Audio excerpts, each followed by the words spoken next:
অনেক সময় কি হয়, ঘরে বেশ কিছুটা ভাত থেকে যায়, তখন সেই ভাতটা তো ফেলা যায় না।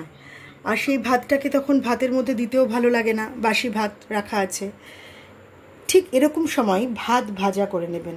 খুব পুরনো দিনের একটা রান্না, ছোটোবেলায় হয়তো আমরা সবাই খেয়ে থাকি এই ভাত ভাজা। তো যারা জানেন না এটা, তাদেরকে বলি, এই ভাত ভাজা হচ্ছে, যদি কোনো বাড়তি ভাত থাকে বাড়িতে, সেই ভাতটাকে আলাদা করে আমরা ধরুন সরিয়ে রাখি। সেই ভাতটাকেই আমরা এরকম ছোটো ছোটো করে আলু কুটবেন, কারণ যেহেতু ভাতটা যেহেতু করা থাকে, আলুটা কিন্তু খুব ছোট্ট ছোট্ট করে কাটতে হবে। এরকম ছোটো ছোটো করে এরকম আলু কেটে নিয়ে ঘি দিয়ে ভেজে নিতে হবে। আর ঘি বা সাদা তেল, এই রান্নায় সর্ষের তেল কিন্তু একদম চলবে না। আর আমার ঘরে ক্যাপসিকাম ছিল বলে আমি ক্যাপসিকাম দিয়েছি, কেউ কেউ গাজরও দেন আর বিনসও দেন। কিন্তু আমরা ছোটোবেলায় তখন তো পিৎজা, তারপরে যাই হোক, পিৎজা পাস্তা এসব তো ছিল না, তখন আলুটাই বেশি ব্যবহার হতো। চাউমিনেও আলু দিয়ে খেয়েছি ছোটোবেলায়। তো সেই ভাতের মধ্যে আলু, পেঁয়াজ আর বাদাম দিয়েই হতো। তো আমি ঠিক সেই পুরনো দিনের রান্নাটাই করার চেষ্টা করব, একদম যেভাবে মা ঠাকুমারা করে খাওয়াতেন। আর এখানে কুচনো পেঁয়াজ আছে, ক্যাপসিকাম ছিল বলে ঘরে আমি কিছুটা নিয়েছি, আর কুচনো পেঁয়াজ, আর আমি কিছুটা লঙ্কাও নিয়েছি, আর এখানে ঘি আছে। তো চলুন এটা করা যাক। খুব ইজি রান্না এবং খুব চটপট, কি বিশেষ কিচ্ছু না। আচ্ছা, আরেকটা কথা বলি, ঘিতে অনেকে কারি পাতা বা সর্ষে বা জিরে ফোড়ন দেন। আমি এখানে কিচ্ছু দেবো না, একদম সিম্পল করব সাদা তেলের মধ্যে বা ঘি দিয়ে।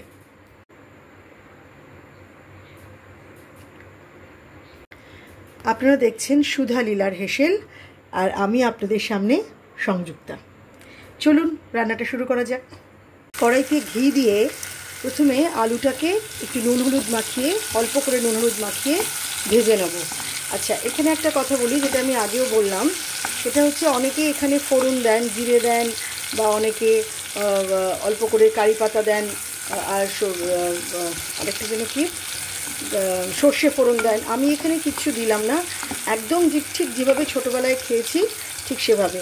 আপনারা চাইলে অবশ্যই এতে জিরে বা সর্ষে কারি পাতা ফোড়ন দিতে পারেন, কিন্তু এটা একদম সিম্পল রান্না, তো ঘরোয়া রান্না, তাই ভাবি জানেন ছোটোবেলাটা কি সুন্দর ছিল না, কি সহজ, কি সরল, কি সাধারণ। আর যখন বড় হয়েছি হয়তো অনেক জিনিসই পেয়েছি, কিন্তু সেই ছোটোবেলার সারল্য যেন কোথায় হারিয়ে গেছে। ছোটোবেলায় যারা খুব কাছের মানুষ ছিল, বড় হয়ে তারাই যেন কত কত দূরে চলে যায়, এগুলো ভেবে খুব কষ্ট পাই। তাই জন্য সেই সব পুরনো রান্নাগুলোকে মাঝে মাঝে করি, সেই স্মৃতিগুলোকে যেন ফিরে ফিরে পাই। সেই একসাথে বসে খাওয়া, খুব সাধারণভাবে থাকা, খুব সাধারণভাবে খাওয়া, সেগুলো যেন একটুখানি প্রায় সময় ফিরে পেতে ইচ্ছা করে। সেই জন্যই এই পুরনো দিনের রান্নাগুলোকেও একবার একটু ঝালিয়ে নেওয়া। আমার একটা আলু একটু লম্বা করে কাটা হয়ে গেছে, সেটা আমি একটু সেদ্ধ হলে মাঝখান দিয়ে কেটে নেব। আলুটাকে প্রথমে আগে ভেজে নেব, কারণ আলুটা ভাজা হয়ে গেলেই কারণ ভাতটা তো করা আছে, আর পেঁয়াজ ক্যাপসিকামও চটপট ভাজা ভাজা হয়ে যাবে, তাই জন্য আলুটাকেই কম আঁচ করে একটুখানি আগে ভেজে নেব। আলুটা আমার ভাজা হয়ে গেছে, সেদ্ধ হয়ে গেছে। এবার এই পেঁয়াজ, ক্যাপসিকাম আর কাঁচা লঙ্কাটা আমি এখানে দিয়ে দেবো। এই আলুর সাথেই আরও একটু করে ভেজে নেব। কারণ ধরুন আলুটা যদি 80% হয়ে থাকে, তাহলে এগুলো দিয়ে আরও একটু সুন্দর করে হালকা করে ভেজে নেব। পুরো একদম ভেজে আমি পুড়িয়ে ফেলবো না, হালকা হালকা ভাজা হবে, যাতে পেঁয়াজগুলো একটু নরম নরম থাকে, তাহলে একটু মিষ্টি মিষ্টি খেতে স্বাদ লাগবে। আর এটা কিন্তু আপনারা বাচ্চাদের টিফিনেও দিতে পারেন, জানেন আমাদের ছোটোবেলায় কিন্তু এটা টিফিন দেওয়া হতো। আর ধরুন যেসব বাচ্চারা ভাত খেতে চায় না, ভাত থাকলে বেশি থাকলে এটা অবশ্যই করে দেবেন। আর যদি বাড়িতে কাজু থাকে কাজু দিতে পারেন, কিশমিশ থাকলে কিশমিশ দিতে পারেন, নামিয়ে একটু ডিমের অমলেট করে ওপরে ছড়িয়ে দিতে পারেন। কিন্তু আমি আজকে ওসব কিচ্ছু করব না, আমি খালি আজকে এরকম সাধারণভাবেই করব। এবারে আমি এটা আরেকটু ভাজা ভাজা হলে এতে আমি চিনেবাদাম দেবো।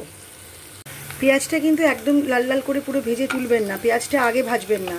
পেঁয়াজটা এই আলুর সাথেই, আলুটা যখন মানে ধরুন 90% ভাজা ভাজা হয়ে যাবে, তখন ক্যাপসিকাম আর পেঁয়াজটা দিয়ে একটু নাড়িয়ে নেবেন। পেঁয়াজটা যেন নরম নরম থাকে, আর যেন একটুখানি মিষ্টি মিষ্টি হয়, লাল লাল পুরো একদম ভেজে ওরমভাবে ভেজে নেওয়ার কোনো দরকার নেই, ঠিক আছে? এরকম এটা হলেই খেতে বেশি ভালো লাগবে। জাস্ট একটু হালকা করে সতে করে নেওয়া, একটু ভেজে নেওয়া। এবারে এই অবস্থাতেই আমি এখানে চিনেবাদামগুলো দিয়ে দেবো। চিনেবাদামগুলো দিয়ে আবারও বেশ কিছুক্ষণ একটু নাড়িয়ে নেব। কিশমিশ থাকলে বাড়িতে কিশমিশও দিতে পারেন, কাজু থাকলে কাজুও দিতে পারেন। সব সবজির সাথে বাদামটাও যখন ভাজা ভাজা হয়ে যাবে তখন আমি এখানে ভাতটা দিয়ে দেবো, দিয়ে ভালো করে নাড়িয়ে নেব। হয়ে গেছে আমাদের পুরনো দিনের ভাত ভাজা। এবার নামানোর আগে আপনারা আপনাদের পরিমাণ মতো দেবেন। সামান্য একটু চিনি কিন্তু অবশ্যই এতে দিতে হবে, চিনি আর একটু নুন দিয়ে নাড়িয়ে চাড়িয়ে নামিয়ে নেব। চিনিটা কিন্তু দেবেন, পোলাওতে একটু চিনি না দিলে ভালো লাগে না, একটু চিনি দিয়ে তারপর নামাবেন। আর এটা খাবেন রায়তার সাথে, তাহলে ভীষণ ভালো লাগবে।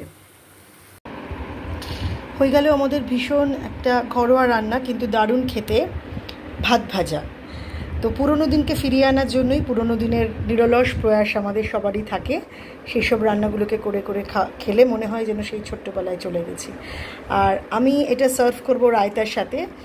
রায়তাটা কিছুই না, টক দইটাকে খুব ভালো করে ফেটিয়ে নিয়ে শসা দিয়েছি, ভাজা জিরে গুঁড়ো দিয়েছি আর গোলমরিচ দিয়েছি। আর আমাদের বাড়ির লোকরা একটু পেঁয়াজ খেতে ভালোবাসে বলে এতে কুচনো পেঁয়াজ দিয়েছি। আমি এতে লঙ্কার ব্যবহার করিনি, শুধুমাত্র গোলমরিচ গুঁড়ো দিয়েছি, নুন দিয়েছি, শসা পেঁয়াজ আর ভাজা জিরে গুঁড়ো। আর ভাত ভাজাটা তো আপনাদের দেখালাম। মাঝে মধ্যে এরকম পুরনো দিনের রান্নাগুলো করে খাওয়াবেন, দেখবেন মনের মধ্যে একটা ভীষণ শান্তি আসবে, যেন মনে হবে সেই আবার শৈশবে ফিরে গেছেন। ভালো থাকবেন, আনন্দে থাকবেন, খাওয়া দাওয়ার মধ্যে থাকবেন। দেখা হচ্ছে খুব শিগগিরই আবারও আরেকটা সুস্বাদু রেসিপি নিয়ে সুধা লীলার হেসেলি। সবাই ভালো থাকবেন। আর জাস্টিস ফর আরজি কর এই কথাটা যেন আমরা কেউ ভুলে না যাই। আমাদের সমস্ত কাজের মধ্যে যেন অভয়ার জন্য আমাদের প্রতিবাদের গলার স্বর থেমে না যায়। ভালো থাকবেন সবাই।